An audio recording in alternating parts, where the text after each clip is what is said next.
A very warm welcome to all my dear students to Sudharma's Physics Classroom. We are on the chapter Motion from CBSE grade 9. In the previous videos, we have already discussed about speed, velocity, acceleration and questions related with those concepts. And today we are going to learn one of the very important portions on our grade 9. It's equations of uniformly accelerated motion, or we can say that it's equations of motion. So we have three equations of motion, and we're going to derive that all those equations of motion. This is when I say this is very important. It's in the way of deriving equations and how do we apply these equations in the questions when we have a problem. How do we apply these equations of motion? See, understand these equations we are going to discuss today. It's only for uniformly accelerated motion. Okay, so let's derive the first equation of motion. So before deriving the equation of motion, we need to know some terms.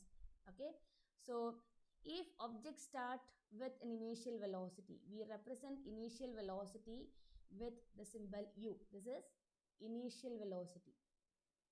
Initial velocity. Then we have v is final velocity.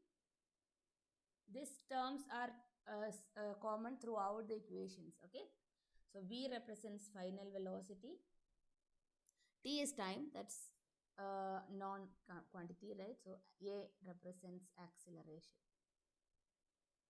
Okay, maybe initial and final velocity representation is new for you, right?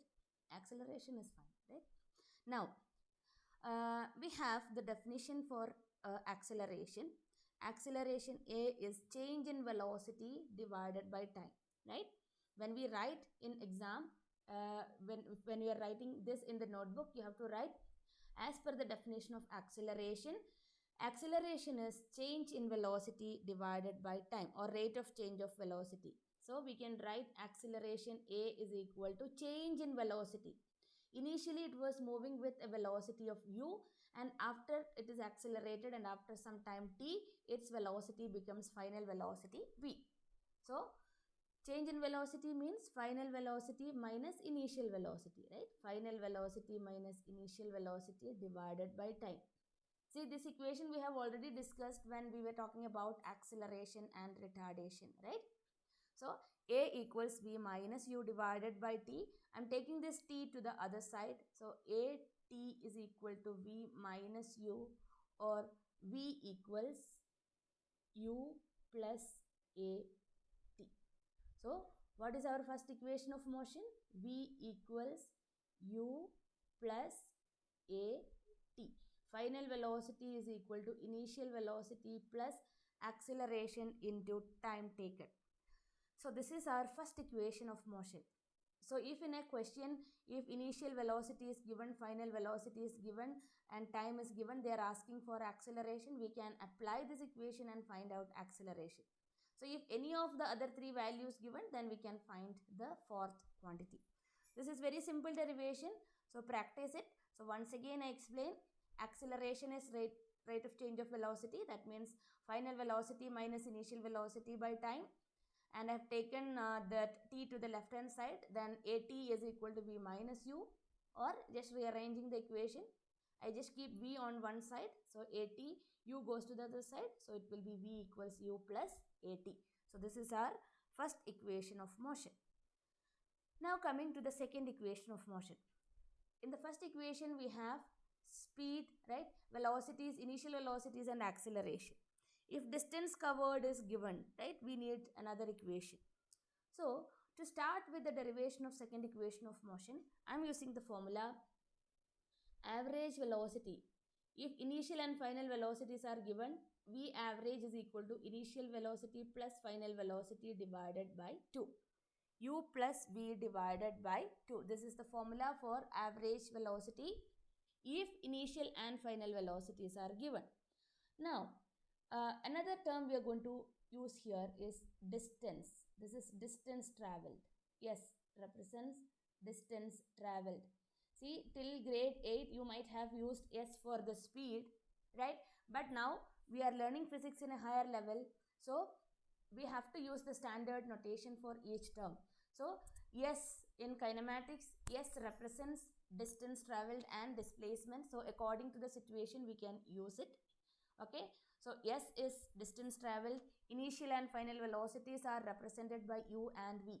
Wherever in kinematics, if you see, wherever in any discussion related with motion, if you see U, that represents initial velocity. If you see V, that is final velocity. S represents distance traveled.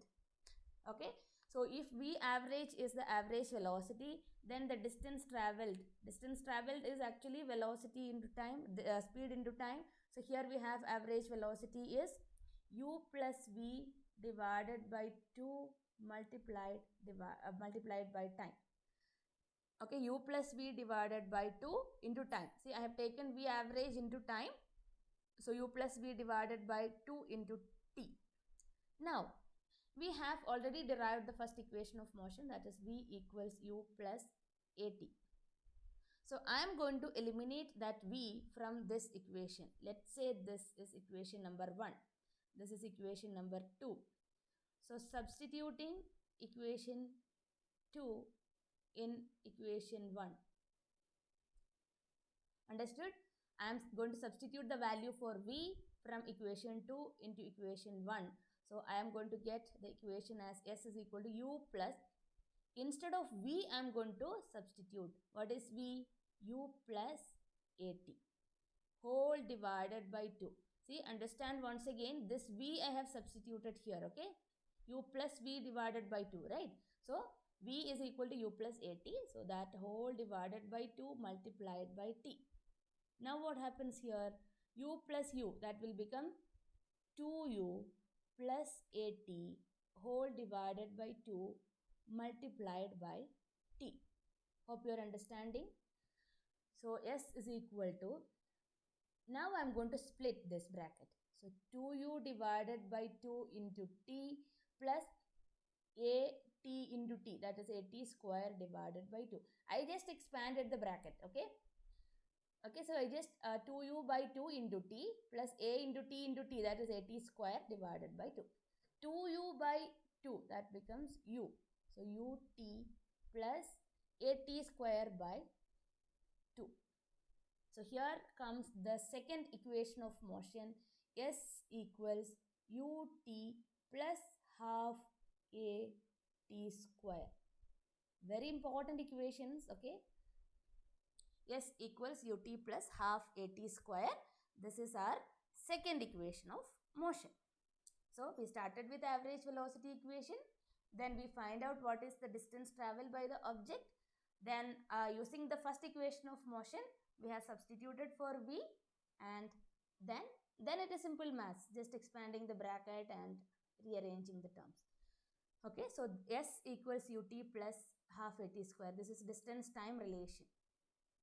Okay, so practice all these. When you look at the class, you will understand, but you have to take a sheet of paper separately and practice it. Now coming to the third equation of motion. In third equation of motion, there is no time in that equation. It's velocities and distance traveled. Acceleration will be there in all these equations because we are discussing the equation of motion for uniformly accelerated motion. Okay, so for the second equation of motion, I just write, for the third equation of motion, I have to use both the equations of motion we have already discussed. So first equation of motion is V equals U plus AT, and second equation is S equals UT plus half AT square, right? So let me write this as equation number 1, this is equation number 2. So from the first equation of motion, I am going to get an equation for time. V equals U plus AT. From equation 1, V equals U plus AT. So V minus U is equal to AT, or time T is equal to V minus U divided by A. Okay, I just put it as equation number 3. Now what you have to do is, see, understand, I have taken the equation for time from the first equation of motion. Now I am going to substitute this T in equation 2. Wherever you see t in equation number 2, I'm going to substitute this value. So S is equal to u into t. T instead of t, I'm going to write v minus u divided by a plus half a into t square. What is t? V minus u divided by a, the whole square, right? Now I can expand the bracket. So what happens now?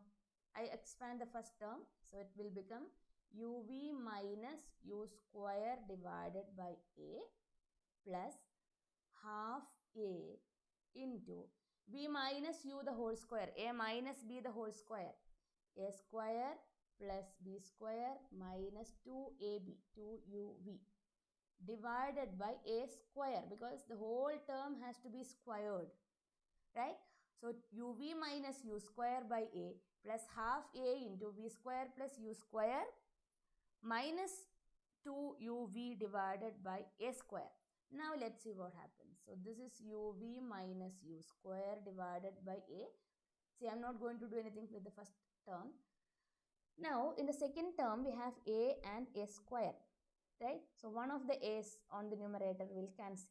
So 1 by 2a into v square plus u square minus 2uv. Now we can take the LCM. So S is equal to a and 2a, right? In the denominator we have a and 2a. So I can take 2a as the LCM. So on the first term I have to multiply that with 2. 2 into uv minus u square plus 2a is the denominator for the second term. So we don't have to change that. So this will become v square plus u square minus 2uv. Now we can expand the bracket on the numerator. So 2uv minus 2u square plus v square plus u square minus 2uv, the whole divided by 2a. Very careful on expanding all this. So we have 2uv here and another minus 2uv here. That cancels, right? This and this cancels. Now v square, I just write that positive term here, minus 2u square plus u square, that is minus u square divided by 2a. So S is equal to v square minus u square by 2a. This 2a I am going to take to the left hand side. So 2a S is equal to v square minus u square. Okay. So what happens? V square is equal to u square plus 2as. This is our third equation of motion. Only the third one is little bit lengthy, but still it is simple maths, right? But one thing you have to be careful is just be conscious when you are expanding the bracket and rearranging the terms. Okay, so unless you practice it, you will not get the final equation, because when you look at the solution, look at the derivations, it looks very simple, but you have to practice at least 2-3 times. And if you have difficulty in maths, then you have to practice more. Okay, it's nothing it is impossible with practice. Okay, we have to see, even if you don't know how to do it, but now I explained you how to do this. So practice as many times possible, practice it, because see, on all the exams you see this as a sure question. Okay, it's like giving you the question paper and question before the exam, right? These are the sure questions. In the next class we'll be discussing the derivations using graphs. That is another 5-mark question. Okay, so here if you get only this third equation of motion, then it's going to be a 3-mark question. If you get all these 3 equations, then 5-mark question. Normally they ask third equation of motion or separate question for first and second equation derivation. That is how the pattern used to be. Okay, so practice it, you are going to get sure marks from this. No doubt you will get, because this is that much important topic. So we have derived all the 3 equations of motion. Now how do we apply this in questions, right? If a numerical comes based on this, how we are going to apply this? So once again, first equation of motion is v equals u plus at. Second equation of motion is s equals ut plus half at square. And third equation of motion is v square is equal to u square plus 2as. And don't think that we are going to leave these equations in grade 9. Throughout, if you are going to opt for science, we will have to keep this in mind throughout our life, because we need these equations of motion everywhere. Even when you go to the next chapter, force and laws of motion, there again when you get the questions, you see we will have to apply these equations of motion. Then the next chapter comes work, energy and power. There also we will have to apply this equations of motion in some questions. And in sound also, that's the next chapter, right? So in all those chapters in grade 9, these equations of motion are very important. So first of all, learn the equation of motion, then learn the derivation of these equations of motion. Now we are going to apply these equations of motion. There is a trick to understand which equation has to be used in different questions. So let's see the first one. A scooter acquires a velocity of 36 km per hour in 10 seconds just after the start. Calculate the acceleration of the scooter.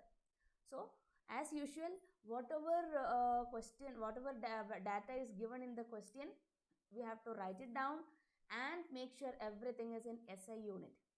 So what is given? A scooter acquires a velocity of, right? It acquires a velocity of 36 km per hour in 10 seconds just after the start. So it's starting. Starting means its initial velocity will be 0. If a question comes like an object started from rest, okay, this starts and acquires a velocity, right? So initial velocity is 0. Now, what is final velocity? It acquires a velocity of 36 km per hour. Now the next thing, 36 km per hour. Kilometer per hour is not in SI unit. So we know that meter per second is the SI unit of speed. So convert it into meter per second. So hope you remember the conversion from kilometer per hour into meter per second. You have to multiply that with 5 by 18. This I have discussed in the previous videos, conversion things. So this will become 10 meter per second. Time t is given as 10 seconds. So we have v, u and t. What is to be calculated? Acceleration has to be calculated. Once you see these letters, right, v, u, t and a, which equation we have to use? Definitely we have to use v equals u plus at. All the values are given except acceleration. So acceleration a is equal to v minus u divided by t. What is v? 10. 10 minus u, 0 divided by t, that is 10. So this will become 1 meter per second square. So this is important because if you don't convert kilometer per hour into meter per second and then you put the time in seconds, the complete answer goes wrong. So be very careful before substituting in the formula. Make sure every value is in SI system. Okay. Now let's do the next one. A moving train is brought to rest with 20 seconds by applying brakes. Find the initial velocity if the retardation due to brakes is 2 meter per second square. So what is retardation? It's negative acceleration. Negative acceleration comes if the final velocity is less than the initial velocity, right? So initial velocity is not given in the question. T is equal to 20 second. Acceleration is minus 2 meter per second square because it's retardation. So we have to apply the sign negative. Now what is V? A moving train brought to rest. A train was initially moving with some velocity. Now it is brought to rest. That means final velocity is 0. Here again we are going to use the same equation, that is V equals U plus AT. We have to find out U. U is equal to, what is U? U equals V minus AT. So what is V? V is 0 minus A. A is minus 2 multiplied by time is 20 seconds. This is where that negative sign is important. Okay, so U equals V minus AT. V, final velocity is 0. So here we get initial velocity as 40 meter per second. Careful on the units. velocity is expressed in meter per second and acceleration is expressed in meter per second square. Okay, now let's do another one. A racing car has a uniform acceleration of 4 meter per second square. What distance will it cover in 10 seconds after the start? After the start, that means initial velocity u equals 0. Time is given as 10 seconds and uniform acceleration of 4 meter per second square. Now we have to calculate S. Now let's revise our equations of motion and see which one we can apply here. Three equations of motion are V equals U plus AT, S equals UT plus half AT square, V square is equal to U square plus 2AS. So now we have U, T, A and S. So definitely the equation is going to be S equals UT plus half AT square. So what is to be found out here? It's a direct question. Yes, right? Yes has to be calculated. UT 0 into 10 plus half, acceleration is 4, time square 10 square. So this is going to be 4 into 100 square, 10 square is 100, 10 square, so 100 into 4, 400, 400 divided by 2 is 200 meters. This is distance covered, so it's in meters. Okay, the first term cancels because initial velocity is 0. So we applied the second equation of motion also. Now let's see another example. A scooter moving with a speed of 10 meter per second is stopped by applying brakes which produce a uniform acceleration of minus 0.5 meter per second square. How much distance will be covered by the scooter before it stops? A scooter moving at a speed of initial velocity is given as 10 meter per second. It is stopped. When you see this, it is stopped. We have to understand V equals 0. Understand the difference between U equals 0 and V equals 0. U equals 0 when it starts from rest. Okay. Here V equals 0 because it is stopped after some time. U is given, V is given. Acceleration is retardation here, minus 0.5 meter per second square, because initial velocity is greater than the final velocity, so it's a negative acceleration, it is retardation. Now what is to be calculated? How much distance? S has to be calculated. So here V, U and A are given, so we have to find S. That means it is a third equation of motion. V square is equal to U square plus 2AS. Substitute the values. 0 square is equal to 10 square plus 2 into minus 0.5 into S. It's equal to 10 square minus 2 into 0.5 is 1. So minus S. So 10 square minus S is equal to 0. So S is equal to 10 square. That's nothing but 100. So S is equal to 100 meters. So the distance covered by this scooter before it stops is 100 meters. So we applied all the three equations of motion in formula in the questions. So what you have to do now is practice all these questions, write down all the questions in your notebook and practice it. And make sure you are very thorough with the derivation of equations of motion. I am repeating that because it's very sure question, 100% sure question, any one of those equations of motion. Okay, and practice questions, these types of questions, how to apply. We will have little more tough questions also. So we will solve those questions in the coming videos. And in the next video, I will be discussing about graphical representation of motion. How do you represent the motion using graphs?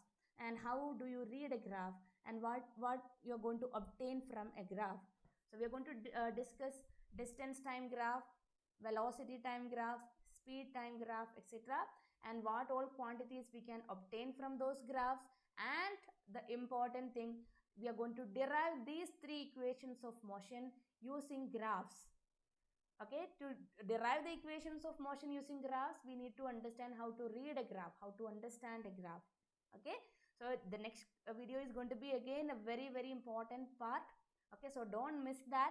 So please subscribe to the channel so that you get the notification when I upload the next video. So thank you for watching. Practice all the questions we have discussed today. See you in the next class with representation of motion graphically and the derivation of equations of motion using graphical method. Okay, thank you. Bye.